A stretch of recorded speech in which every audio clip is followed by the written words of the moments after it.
I'm Spencer Bailey. This is Time Sensitive.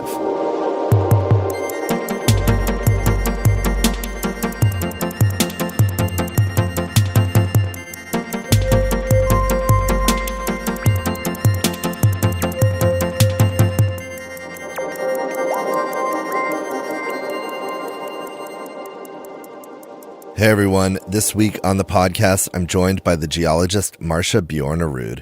She is a two-time senior Fulbright scholar, a professor of geology at Lawrence University in Wisconsin, and an expert on the physics of earthquakes and mountain building.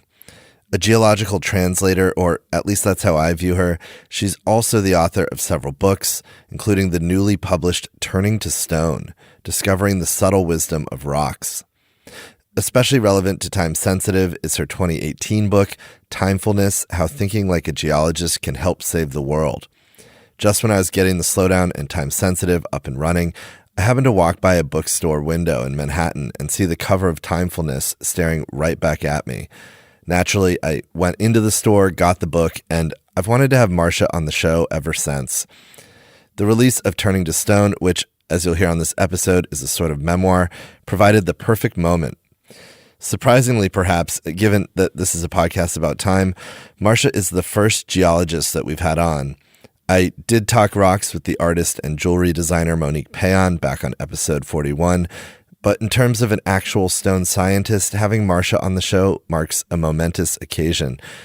We get into some fascinating terrain, pun intended, including deep time, a term coined by John McPhee in his brilliant 1981 book, Basin and Range, how and why we're currently in what Marcia calls the golden age of geoscience, the notion of, quote, time blindness, and what a time-literate society could actually mean for humanity and the planet. Before we get into the episode, I'd first like to thank our Season 10 presenting sponsor, L'École, School of Jewelry Arts, which is supported by the Maison Van Cleef and Arpels. With permanent campuses in Paris, Hong Kong, Shanghai, and Dubai, as well as various traveling schools, L'École focuses on three primary areas: savoir-faire, the history of jewelry, and gemstones. Courses ranging from 2 to 4 hours long on subjects spanning art history and introductory jewelry making and gemology are taught by a group of 60-some teachers, art historians, gemologists, jewelers, and artisans, all of them experts in their fields.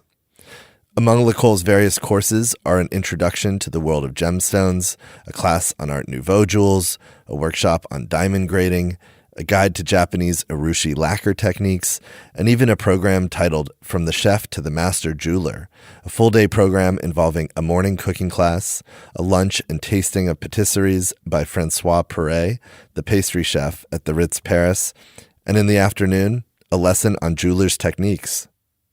Also available are gift certificates to treat yourself or your loved ones, which range from €40 to €525 and can be used for in-person talks and courses at L'École's Paris campus. The same gift certificates are also available at the other L'École campuses in Hong Kong, Shanghai, and Dubai. You can learn more about L'École's current and upcoming offerings or purchase a gift certificate at www.l'ecolevancleefarpels.com. That's www.LECOLEVANCLEEFARPELS.com. And now, here's my conversation with Marcia.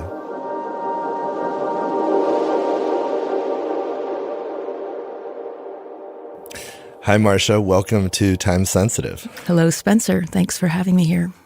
So, the obvious place to start, I feel like, if I'm speaking to a geologist, would be deep time. And you've described deep time aptly as a radical rewriting of Earth's past. So I guess not to sound like a shrink or anything, but I was hoping we could begin with you just telling me a bit about your relationship as a geologist with deep time.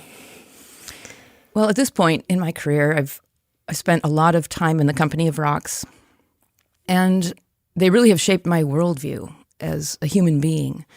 Although I don't think any of us can really understand what 1,000,000 years or 1,000,000,000 years is, after listening to rocks and understanding their experiences, you begin to have a sense of the Earth's timescales. And I think that has shaped my own small experience as a human. It gives me a sense of durability, continuity that is reassuring in some fundamental way. It's not diminishing. I think too many people, when they think of deep time, feel that it's a diminishment of us.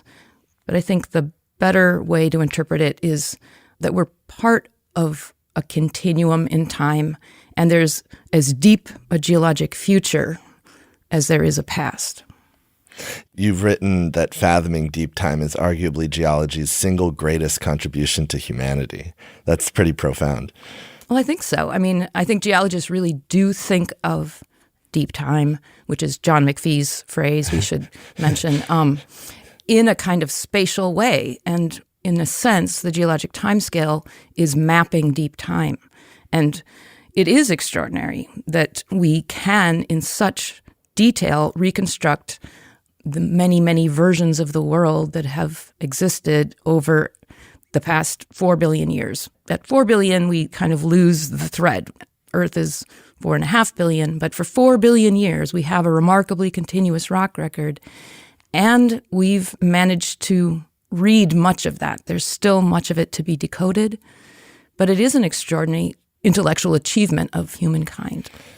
And I guess it should be said here, and I don't think most people or humans, or as you would call them, earthlings, that we've been here for 0.007% of Earth's lifespan. I mean, that is astounding when you think about how short a time us mere humans or earthlings have been here. That is true. But again, we're connected to that whole long chain of earthlings that have come before. And to me, that's the more important message, that we're among kin. All of the previous lineages of life are still with us. It's not as if they've been left behind. The archaea and the bacteria, who were the early ones, are still here, and in fact probably still in charge of everything. And that's the way that we should conceive of ourselves, as sharing the earth with this rich, old family. Well, yeah, the microbes were here long before us. They'll be here long after Probably. us. I was fascinated to learn in your new book, the memoir Turning to Stone, about residence time, which is this time that carbon spends in plants, soils, and rocks. Could you provide a quick lesson on this for the listeners? Like, what is it and why does residence time matter? Yeah, this is a really important and pretty simple idea that applies not only to carbon, but to any entity that cycles. So the carbon cycle is a good way to think about it. We could think of the carbon cycle as having reservoirs or places where carbon is stored for some period of time, like in a tree or in the soil or in the ocean, and then flows or fluxes, which are the rates of inflow or outflow. And in a balanced system, those rates would be the same. As much carbon is coming in as is going out, in and out of any reservoir. The residence time is the ratio of the size of the reservoir, say the ocean, divided by the inflow or outflow. And the units come out in time. So it's the average length of time that, say, an atom of carbon would stay in the biosphere or the ocean. And so it's a way of just kind of quantifying the inertia in a system, how rapidly things are cycling. And when we think of the carbon cycle in particular, there are two kinds of timescales. There's what's usually called the fast carbon cycle, which is what we think of with plants photosynthesizing, fixing carbon, dropping their leaves, decomposing. And that is playing out typically with residence times on the order of, say, years to centuries. And then there's the slow carbon cycle that includes rocks and the solid earth itself, and in particular the formation of limestone, which is made of calcium carbonate, fixing carbon dioxide in mineral form. The residence time for carbon in limestone is more like 150 million years. And so that is the long-term carbon sequestration scheme for the earth. And these long and slow carbon cycles are linked subtly. But that idea of residence time is key. It's understanding that gives us some glimpse of the processing time that the earth needs for these different biogeochemical cycles. Yeah, and I guess I should specify here, you're a structural geologist. So your work really deals with this idea of process. And we often talk about like the flow of time in our human lives, I'm curious how you think about time flow from a rock perspective. Obviously, it's a slower kind of flow, but a flow nonetheless. Oh, absolutely. And in my field of structural geology, it has to do with mountain building. So we think of mountains as something that grow and as rocks that literally flow. In my work, I model rock deformation as if rocks were very, very viscous fluids, not liquid, but flowing, in that sense, fluid in the solid state. So you do have to kind of just change your mindset about what is malleable, what is flexible. But I would also say that the Earth actually has many different characteristic timescales. In the main, for example, mountains grow slowly, but sometimes they grow in quantum leaps that we call earthquakes, and we don't like that. We expect the Earth to only be changing in tiny increments, and if it moves too fast, we call that a catastrophe. But that's equally characteristic of the planet. It's not only slow. Right. You've pointed out that the planet doesn't think in natural disasters. That's a human that's a human construction. Yeah, and tragically, and I'm not making light of the suffering that can result, but it's a fact that the Earth is dynamic and these things are just part of the way the planet works, and it's our own fault for not learning to live well on a very sometimes mercurial planet that lurches and changes suddenly. Yeah.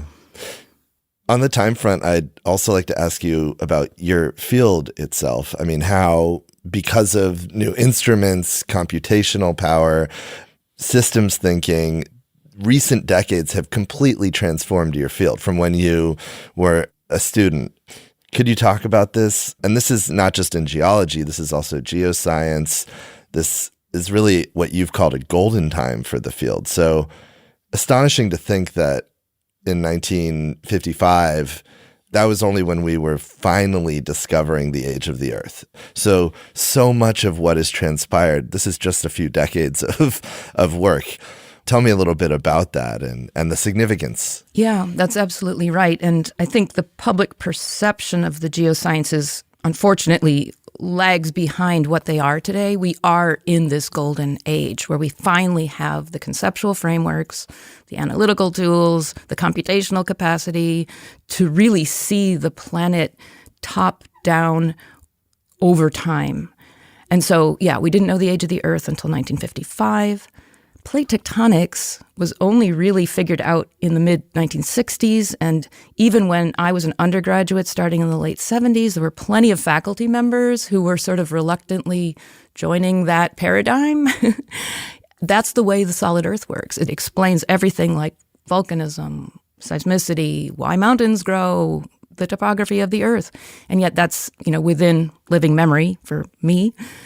The whole field of climate science really did not emerge until the 1980s when we began to have the drilling technology to get ice core records from Antarctica and Greenland. And again, the computational capacity to crunch all that data and make sense over time. And the whole field of biogeochemistry really did not exist at the time that I was in university. So yeah, we are in this amazing moment where scientifically we really do understand the idiom of the planet in ways that we never have before, but we're not somehow fully communicating that to the average earthling. What have been some recent discoveries, say, from the last year or two that stand out to you? Well, in my own field, I think there's been an interesting change in thinking about the Earth as we've discovered all these exoplanets out beyond our solar system. We don't have real granular, detailed information about them, but we generally can make a guess at their composition based on their masses and things like this. And so there's been interest in thinking about how many Earth-like planets there might be and whether they would ever have developed the habit of plate tectonics, for example. And so people are looking at really what it has taken for Earth to develop this habit of recycling the crust through subduction, which is really the signature of Earth tectonics, and realizing it's a very peculiar thing. It requires a combination of variables that is kind of unlikely, even for a rocky planet, to have maintained, especially for billions of years. And so to me, that's a really interesting new perspective that's coming as we look at Earth from the outside, a kind of reverence for this planet that perhaps we didn't have before. Yeah, it almost takes going outside to look back in. Leaving home and then feeling a little homesick. Yeah, I mean, the astronauts have called that the overview effect. So, exactly, yeah. And since this is a podcast about time, I definitely have to touch on Timefulness, this great book from 2018 that you wrote. And I love this word, timefulness, which brings to mind many things, including mindfulness, and which you effectively define as, quote, an acute consciousness of how the world is made by and indeed made of time.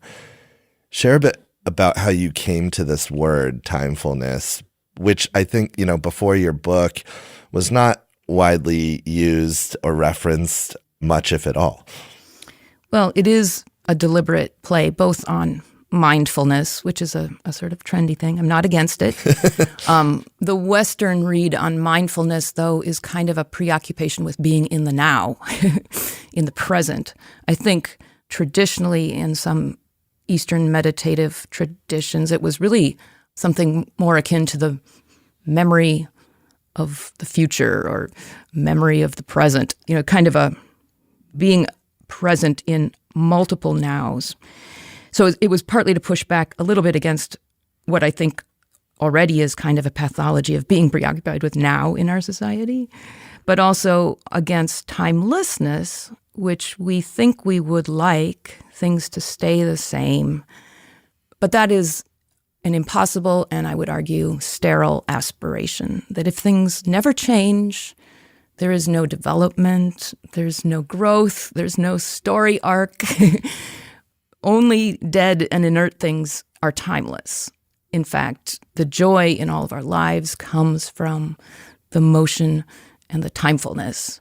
So it was a deliberate effort to get people to think a little bit about both mindfulness and timelessness. Well, and rocks, I think the cliche is almost you look at a rock and there's the assumption that it's static or timeless. But actually, it's timeful. Exactly. It remembers, an other version of the world, and it's interacting with the present day as well. It's soaking up yesterday's rain or today's oxygen, and very responsive in some way. And in this book, Timefulness, you write about temporal proportion, which obviously, again, if we're talking time and geology, we have to talk about. This is the durations of, as you put it, the durations of the great chapters in Earth's history, the rates of change during previous intervals of environmental instability, the intrinsic timescales of natural capital like groundwater systems. This is a very different way of thinking about time than I think most people are used to. And you've pointed out that, at least in the West, we live in this system of chronophobia or time denial. And in effect, we are time illiterate or even time blind. It's seemingly primitive, our relationship with time, like as if we're living in this totally hyper reality time-wise from what we should be thinking about. So I guess long-winded way of saying or asking, what are some ways in your mind that we could begin to get more people to think at a geological timescale? It's a big charge. This chronophobia emerges from so many different sources, ranging from understandable personal fear of mortality and sadness at losing people and the versions of the world that we prefer, to some religious traditions that don't choose to embrace the idea of deep time, to the failure of our educational systems to expose people to, again, basic geologic concepts. So there are many different fronts that we need to work on. I think that starting with familiar landscapes that one already knows sort of the topography of a place, has some sense of its human history, and then sort of delving deeper can help one get a sense for how you read deep time from familiar ground. And there's these days plenty of resources from state geological surveys, local libraries and historical societies that will take people gently into the logic of geology, and then kind of reading landscapes as palimpsests. This is a word I've borrowed from my colleagues in medieval studies, to see landscapes as these documents that are written and then partly erased and then written over. Just getting that habit of mind of seeing time, not seeing things as mere, this is just a hill. This hill is here. This is telling us something. It came to be as it is now, and it's this kind of overwritten document. So I think geology, more than anything, is a collection of cognitive habits, of seeing things in 4 dimensions, including time, of learning to zoom in and out of both spatial and temporal timescales, knowing what you can infer from a single place about a larger region. And that is not simple. It takes some practice, it takes some guidance. But I think with some mentorship, anybody can acquire that habit of mind without having had to, immerse themselves in the geosciences. As you were saying that, I was realizing that I've never thought about how the term geological has logic wedged right inside. Geologic logic is, Yeah. There is something, I think, very logical about thinking geologically about time. What would you say a time literate society would actually look like? If we could imagine or dream that up, what do you think would result if, say, early education included time literacy? Utopia. Well, first of all, let me maybe slightly snidely say we would not have people asserting, for example, that we could colonize Mars and possibly turn it into a habitable planet in anything like human time scales.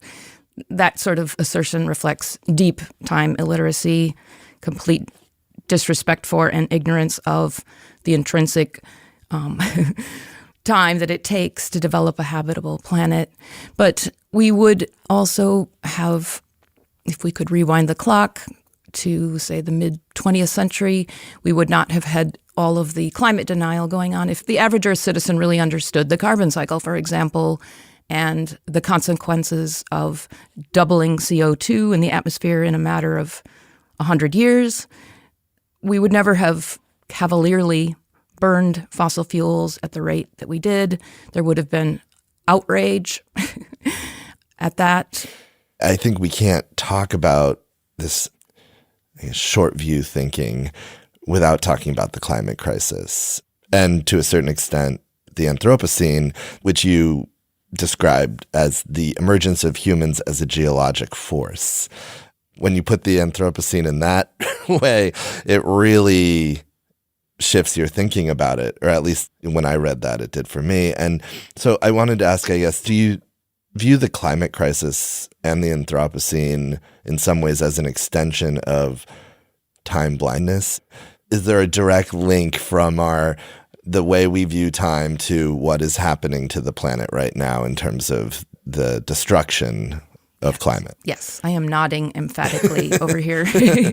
Yes, absolutely. I mean, it's this insouciance, this idea that the planet won't notice what we're doing, and not understanding the almost obscene acceleration of rates of change that we are imposing on the planet. It's not that the planet has not changed in the past, but some of the things that we are accelerating, particularly carbon dioxide emissions to the atmosphere, phosphorus release into both fresh and ocean water. These things are so out of proportion relative to the rates of change of the past that they reflect deep time ignorance. Yeah. And when you've pointed out that part of this issue is the economic decision-making, that we exist in a society, culture, economy of fiscal quarters, not so much thinking about decades or centuries. Yeah, all of the reward systems in capitalism are short-term. Likewise, in our political system, there's no benefit to politicians for thinking on decadal or century timescales. They have to be looking to the next election. So the entire incentive structure is completely out of sync with what we actually need to persist and thrive as a society on the planet, and that's a tragedy. We need to be thinking of ways to align those two things. There's this one sentence you wrote from Timefulness that really got me. You write, while the need for long-range vision grows more acute, our attention spans are shrinking as we text and tweet in a hermetic, narcissistic, capital N now. And you wrote this around 6 years ago or so. Certainly true then, but like even more true now. And I don't know about you, but I have felt this profound shift in the past 2 years, more or less, since getting out of the COVID lockdowns, in which time has reached a certain hyperspeed that's even beyond where time was at pre-COVID. Attention spans seem to have shrunk even more than where they were at when you wrote that sentence. Often it feels like we're living by the millisecond, which sounds absurd, but also sort of true. There are op-eds being written. I was reading one this morning in the New York Times by a professor at Southern Methodist University saying he doesn't teach books anymore because his students don't read. And I'm just thinking about, I'm like, wait, that happened in a decade? It just seems like such a profound shift. And I don't really have a question other than maybe, how are you thinking about that sentence now? Yeah, sadly, I agree. And my experience with students is the same. You know, it's really hard to get people to sit down for sustained attention. And, you know, there's nothing more analog than rocks. So, you know, highly unsexy. But when they do, when I kind of insist, okay, no phones out here. We're going to be just listening to the landscape for an hour and a half. I think that appetite can be rekindled. But it's like any kind of bad habit, too much sugar. And but sadly, it's now a kind of societal level affliction. And many people don't even know, don't realize what's happened. And to me, that's the most insidious thing, that it's become normalized. We're not even 20 years into the iPhone, right? And I feel like that's the device that wound its way into all of our pockets and has completely transformed that relationship to time, that attention span. And it's not to decry. I don't want to sound like a Luddite here. Like, I love my iPhone. I use it all the time. But I think there is this innate human desire to try, or at least I feel this way, to try to limit that usage. But I think it's almost like not being tended to in a way. It's not being even looked at as something we need to try to control. And that's where the issue becomes. I mean, on both sides of the aisle in the US and worldwide, the one thing that all politicians seem to be able to agree on is that social media is toxic. But I don't know what to do about that. And actually, what's sort of interesting here, now that we're just talking geology, rocks, and technology, rocks are the very thing that allow us to have this tool, right? It is the modern day Paleolithic hand axe. It is rocks that resulted in the metals that allow us to live this way. So there is this sort of, it's not irony, but it's profound coincidence that rocks are the thing that could slow us down, but also the thing that have sped us up. So many thoughts. First of all, I mean, another, I guess, irony about our time is the increasing rate of obsolescence of phones and digital devices, which, again, stones are a good antidote to that. A billion-year-old rock still functions perfectly well. But yeah, we're still in the Stone Age. Everything we manufacture is essentially coming out of the earth, and that's a pragmatic reason that more people should understand rocks and minerals. And unfortunately, I think even the green technology revolution, which I'm all for, anything to wean us away from fossil fuels is a good thing, but it's going to require mining of new elements on a scale that we haven't seen before. And that's something that I think the environmental movement hasn't always wanted to acknowledge, trying to get people on board. Yeah, where do the battery metals come from? Yeah. And terrestrial mining, we're running out. I mean, we're going deeper and wider for lower quality ores. Where do you go? Yeah. So there's this kind of illusion that the digital age is just being conjured out of nothing, but it's coming out of the earth.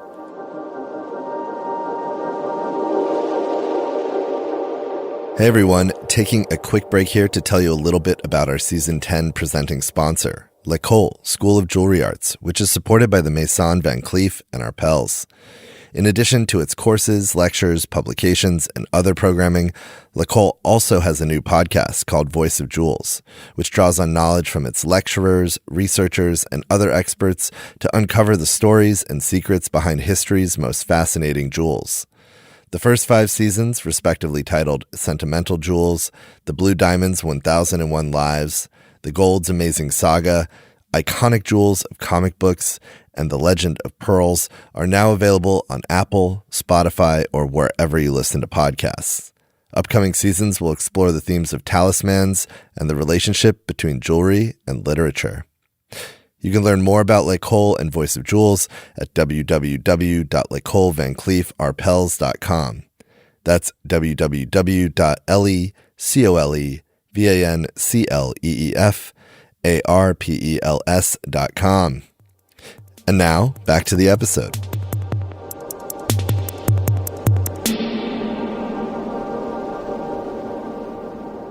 Well, let's talk indigenous thinking here, because that's another way of reframing this conversation a little bit.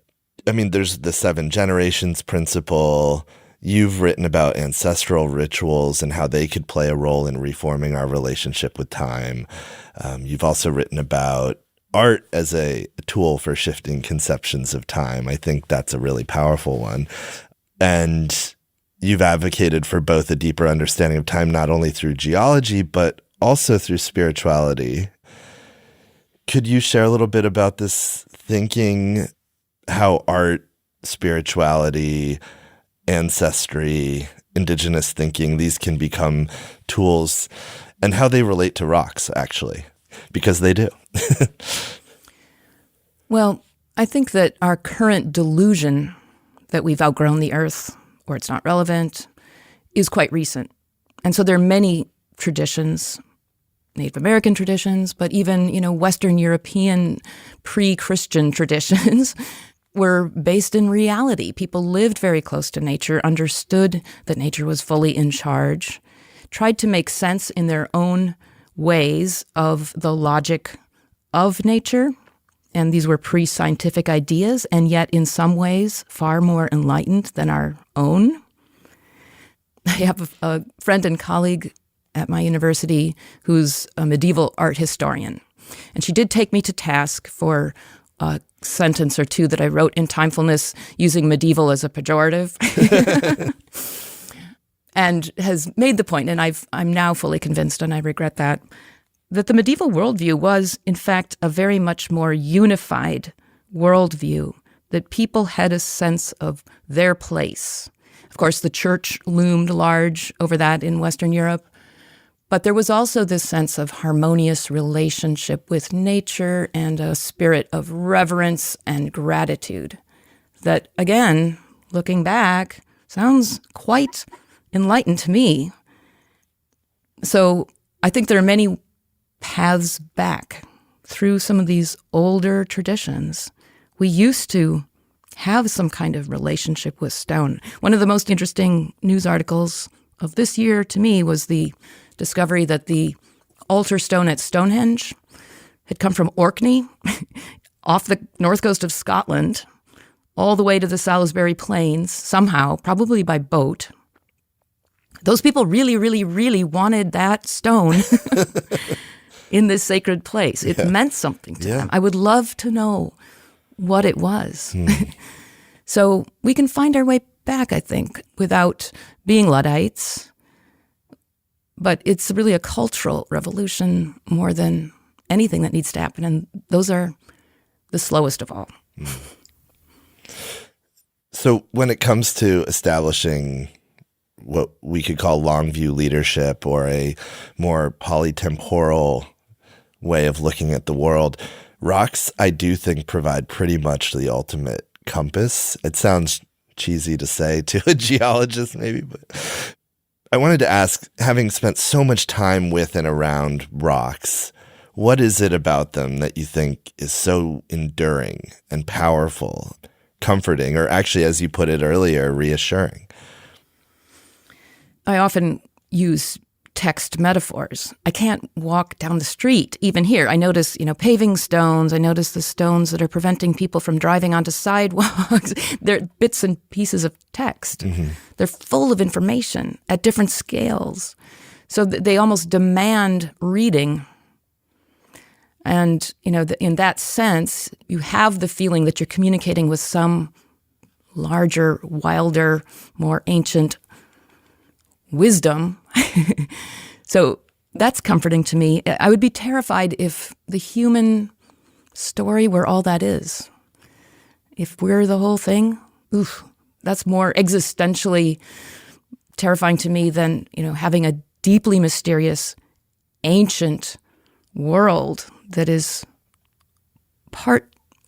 still with us, still changing with us. That makes me feel embedded in something grander. Let's go back to your upbringing. You grew up in rural Wisconsin in the 70s, and in Turning to Stone, your new book, you describe your childhood self as, quote, an odd and awkward girl who found trees and stones to be good companions. And your father was a woodworker. Your mother taught English at high school in a town on the edge of this large Ojibwe reservation. You had an adopted sister, actually, born in Chicago to a teenage Ojibwe mother who had given her up at birth. So within this sort of tapestry of an upbringing, could you share some of your early memories with rocks? What are some of the maybe more profound things rock-wise that occurred in your childhood? Well, I grew up in a part of Wisconsin that has these beautiful honey-colored sandstones, and each chapter in Turning to Stone is about a rock type that I either lived on or was sort of obsessed with later in my life as a geologist. So the first chapter is about this sandstone. And one thing I vividly do remember about it are the fantastic icicles that would come out of the creek banks in the sandstone. It's a very good aquifer or groundwater carrying layer. And so in the winter, the groundwater stays liquid underground, but then when it meets the cold Wisconsin winter air, will freeze. And so in the creek bank below our house, these sandstone banks would become sort of monstrous creatures with great tusks hanging down. But, at the time I was growing up, I never had anyone say, that's geoscience. People study these phenomena, these great tusks of ice coming out of the earth. But I think I was noticing things in a kind of naive way, and it would just take many years until I realized that's a science. We could study that. Right, and it was when you enrolled at the University of Minnesota, you thought you'd study language or become a translator, but a geology class changed all that. And you went on to graduate at age 20 and then finish your PhD by age 24. I mean, the rest is history. Not really. I mean, obviously a lot happened and you write so beautifully about it in this book. But I think it's worth noting here that in a way, you did become a translator after all. And, you are exploring rocks as geologic texts, and these are records of ancient worlds that can be and are translated by you and your colleagues. And so I was wondering if you could just speak to this relationship between rocks, language, words, translation, because that, it seems to me, is your work. How do you translate this thing that is highly animate that so many people think is inanimate? It's not just geology as science. What you're doing is geology as translation, poetry, philosophy, literature. So share a little bit about that. Yeah, thank you. Very perceptive. when I first started college, I really was a humanities-oriented person, had no sense that I could be a scientist. And I remember quite vividly in the first couple of weeks of the intro geo class that I was taking strictly to get a lab science requirement out of the way, just being fascinated by the eclectic lexicon of geology, the rock and mineral names, landscape feature names that are just, they can be off-putting to people because they're just overwhelming. But to me, it was just, I loved how unsystematic they were, unlike the names of chemical compounds that are, neologisms from Greek and Latin roots. And geology is just this kind of magpie discipline. It takes old names, some new names. Anyway, so I was fascinated just at the language of geology. But then I started realizing that the rocks themselves were sort of encrypted messages and themselves had etymologies.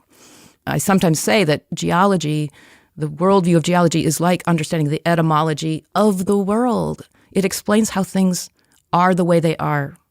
And to me, there is joy in that. It's like, okay, that is not just an arbitrary thing out there. It has a backstory. It makes sense. It was this, and it slowly evolved into that, and now it's becoming that. Yeah, rocks are verbs. Exactly. Yeah. So there is, I think, a through line that I recognize retroactively to that early, very naive idea that I could be a translator. Yeah. And I have to bring up Norway here, specifically Svalbard, but maybe you have more to share about Norway generally. Svalbard is where you did your graduate school fieldwork, and you've returned many times throughout your career. In Svalbard, famously, I think we've even talked about it on this show previously, there is no official time. It is, in a sense, out of time. And could you talk about that, both the notion of time in Svalbard, but also your time there, how you think about it in retrospect? Yeah, Svalbard is a special place to me. I did my graduate fieldwork there. And this was initially in the 80s, and it really was a very remote and wild place at the time. We would be dropped off from a research vessel, usually carried to land by a helicopter, for 2 months, and really see no one else, maybe a group of 3 to 5 people, in a pretty remote place that was not otherwise accessible. These days, you can get to Svalbard on a cruise ship, and there are limited ports where tourists are allowed, but it's still in the 80s. How did you get to Svalbard from Minnesota? Well, yeah, flew to Oslo. Usually took a long train ride to North Norway, and then boarded a research vessel with the Norwegian Polar Institute that would take a very long time to get to Svalbard, doing oceanographic measurements. So 3 days later, we'd finally be taken off the boat, very seasick, onto land by helicopter with all of our gear slung beneath the helicopter dangerously in a net bag, and then wave goodbye to the ship and be picked up 2 months later. Being in that really elemental landscape in such a place that has a minimal human footprint really deeply affected my psyche as a young adult. And I feel very fortunate to have been there at that time. But I've also seen that landscape, which seems timeless, change radically in the intervening 30 or 35 years. It's really viscerally depressing to me to see the state of the glaciers and the central ice cap in Svalbard. Everything has become just kind of a grimy residue of ice. Even in the 80s, there was still, you could see beautiful white advancing glaciers, but they've retreated dramatically. So I use this idea that Svalbard has no official time. Officially, it's a political thing because the Norwegians and the Russians can't agree which time zone Svalbard should be in. But as a kind of counterpoint, it does seem a timeless place until you start listening to the landscape and seeing how it can change even on human timescales. It's not exempt from time either. And in Svalbard, you befriended this man I'm fascinated to learn about, and I wanted to ask you about the late Japanese geologist Yoshihide Ota, who was also an artist and an epicure and a philosopher, and he became this important mentor to you. So I guess looking back now, how do you think about your time with him? What was it about him that had such a profound impact on you? I'm so glad you asked about Ota-san. He really was perhaps the most important intellectual mentor to me. My own graduate advisor was a kind person, but I would say not a tremendous intellect, very conservative in his science. Ota saw the world impressionistically almost and had a bifocal vision as scientist and artist. So he had worked for the Norwegian Polar Institute for most of his career. He came, I think, to Oslo initially as a postdoc, and he then stayed. And he was involved with some of the first mapping of the bedrock in Svalbard through the lens of plate tectonics. So one of the first people to really try to unravel the pretty complicated story that Svalbard's rocks tell using a more modern lens. And he covered huge terrain.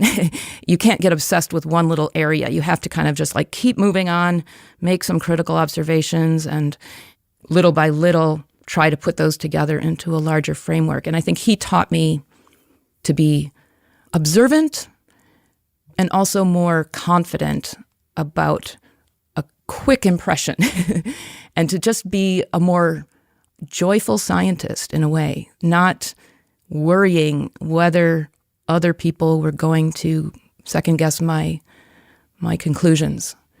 So, I think I learned joy in fieldwork from Ota. And he was very emphatic that we should eat well in the field. We should not think that we have to just be miserable the whole time. He insisted that rice be cooked properly. And so, he showed that you can do serious science, but you can also really kind of live well, even under rather extreme conditions. Yeah. And you found yourself in quite a few extreme conditions with him.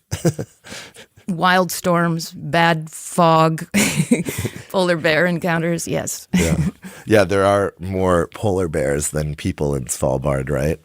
Yeah, and ironically, although they're not doing well, you are more likely to encounter them on land these days than in the past because the sea ice has really diminished. And normally in the summertime, they'd be hanging out on the sea ice looking for seals to grab.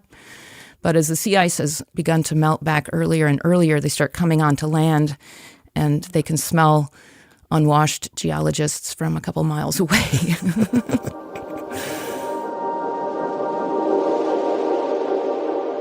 Hey everyone, taking another quick break here to tell you about our weekly newsletter, where I share behind-the-scenes look into each time-sensitive episode and also get into various things in the cultural sphere I'm paying attention to. You can sign up and join our 11,000 other subscribers by going to slowdown.media/newsletter. That's slowdown.media/newsletter. And now, back to the episode.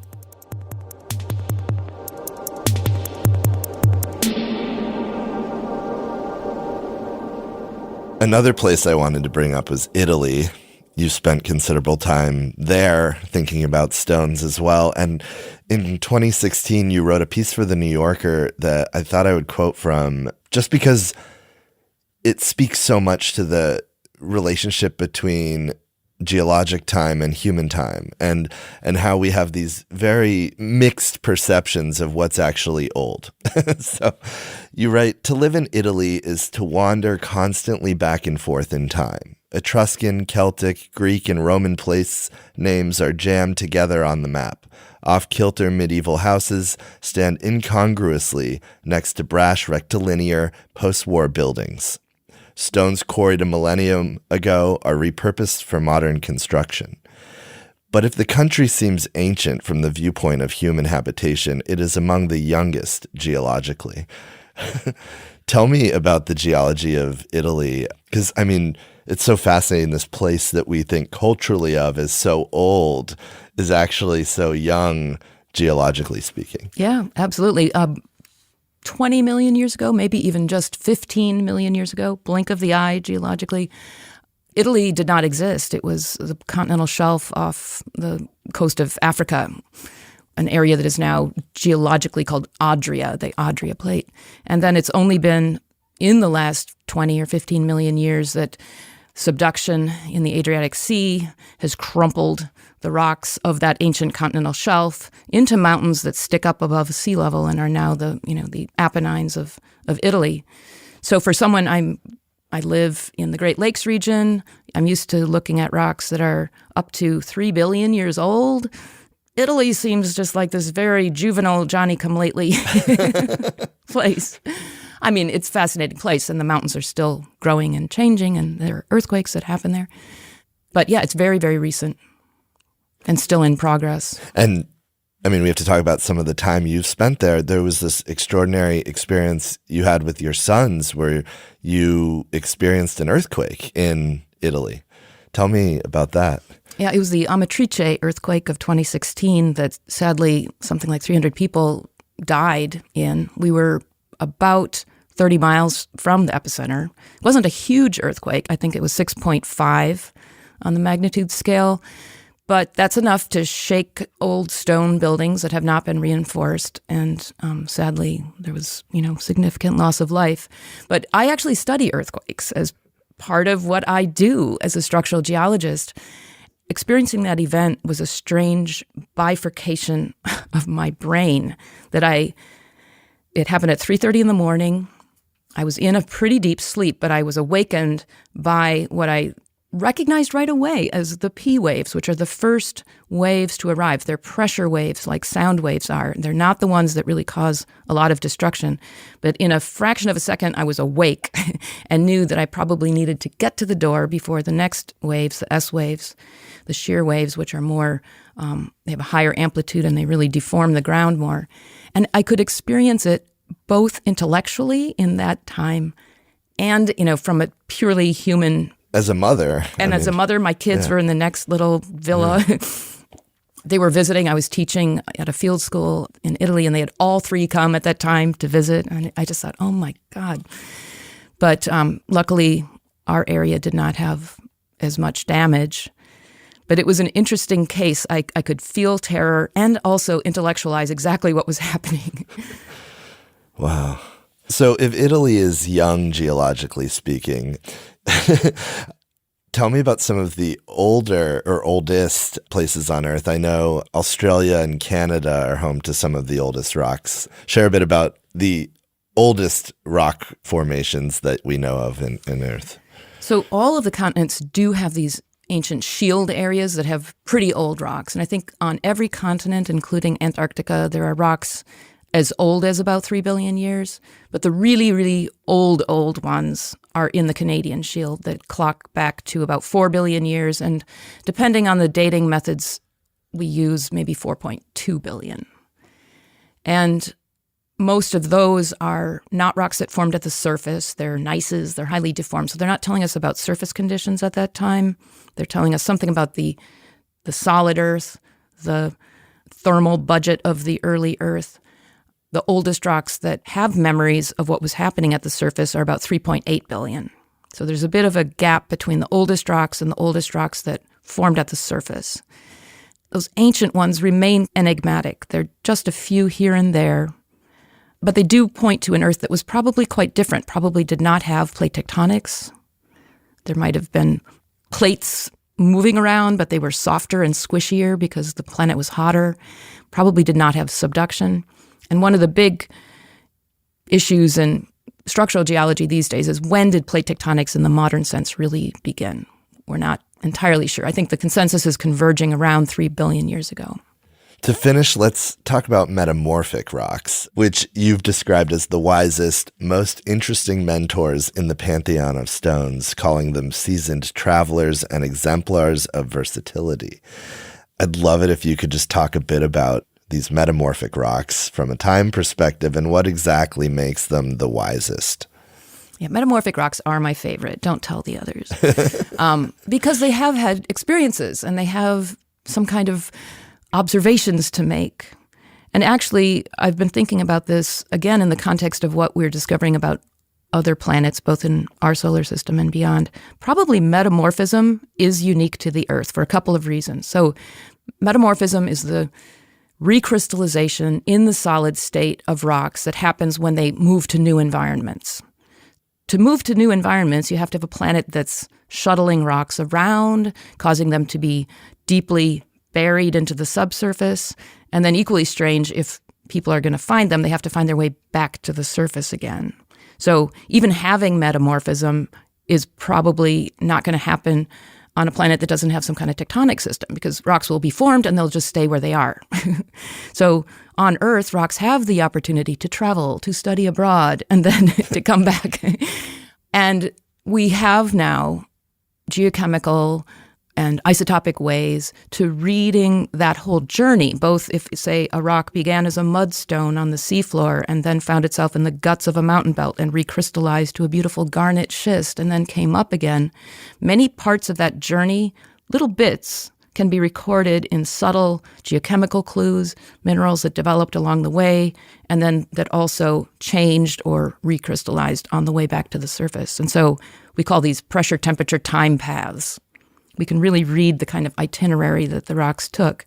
And those, especially the deepest, the metamorphic rocks that record the highest pressures, the deepest depths, are the only way we have any information of significant depths in the subsurface. The deepest drill hole that's ever been made in a crazy Cold War competition between NATO and the USSR went down like 12 kilometers. So that would be 8 miles, something like that.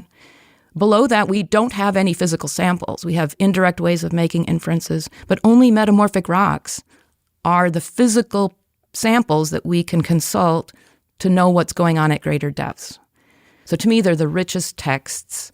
There may be, if we use our, sort of literary analogs again, they're like marginalia written in books. They have multiple stories to tell. And they just seem more seasoned and interesting than rocks that have spent all their lives in one place. Just to bring it back to the literary thing, it really makes me think of, how many authors have used this theme of metamorphosis to great ends. Ovid, to name an obvious one.